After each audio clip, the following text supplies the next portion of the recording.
सो hi everyone. तो आज की वीडियो पर मैं आप लोगों को बताने वाली हूँ सीटेट के एग्ज़ाम को क्लियर करने के लिए कुछ ऐसे टैग वर्ड्स। अगर आप उन टैग वर्ड्स का यूज़ करते हैं तो आप केवल उन्हीं टैग वर्ड का यूज़ करके 20 से 30 नंबर अपने इंक्रीज कर सकते हैं। अगर आपने बहुत ही कम पढ़ाई करी है और अगर आप लोगों के सिर्फ 50% प्रिपरेशन भी है तो भी अगर आप उन टैग वर्ड्स का यूज़ करते हैं तो भी आप अपने बहुत सारे मार्क्स जो है सिर्फ उन टैग वर्ड्स की वजह से बढ़ा सकते हैं। तो चलिए चलते हैं हम हमारे टैग वर्ड्स की ओर। तो ये है हमारे कुछ पॉजिटिव टैग वर्ड्स और ये है हमारे कुछ negative tag words. Positive tag words का मतलब है यानी कि अगर ये सारे वर्ड्स उस क्वेश्चन के अंदर यानी कि अगर उस ऑप्शन के अंदर दिए हुए हो सकते हैं तो फिर हो सकता है कि हमारा वो आंसर सही हो।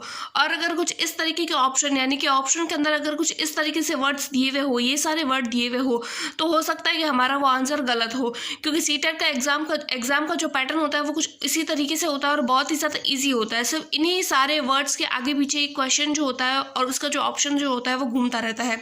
जैसे कि अगर मैं आप लोगों को टैग वर्ड के बारे में बताऊं तो वो टैग वर्ड कुछ इस तरीके से है, जैसे कि यहाँ पे लिखा हुआ है करके सीखना।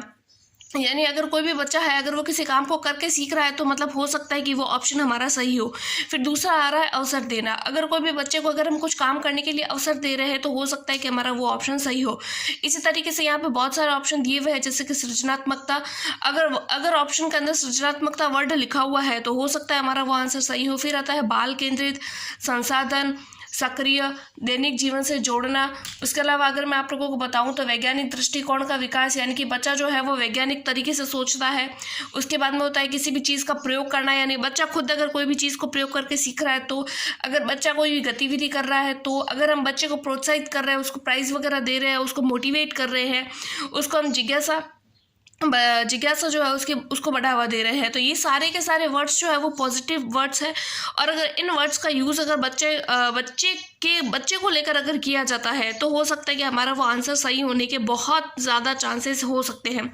तो इसमें क्वेश्चन किस तरीके से पूछा जा सकता है, जैसे कि मान लीजिए कोई भी क्वेश्चन पूछ लिया जाता है कि बच्चा जो है वो सक्रिय किस प्रकार की गतिविधि में सक्रिय माना जा रहा है, या फिर बच्चे के लिए कौन सी गतिविधि सही है। तो एक में दे दिया जाता है कि मान लीजिए कि अध्यापक जो है वो पढ़ा रहा है, अध्यापक व्याख्या दे रहा है, और तीसरा ऑप्शन दे दिया कि बच्चा खुद करके सीख रहा है, और चौथा ऑप्शन दे दिया पता नहीं। तो हमारे उसमें हमें देखना है कि बच्चा कौन से ऑप्शन में सक्रिय है, तो बच्चा ही इसमें सक्रिय है, बच्चा खुद कर रहा है तो वो ऑप्शन हमारा सही हो जाएगा।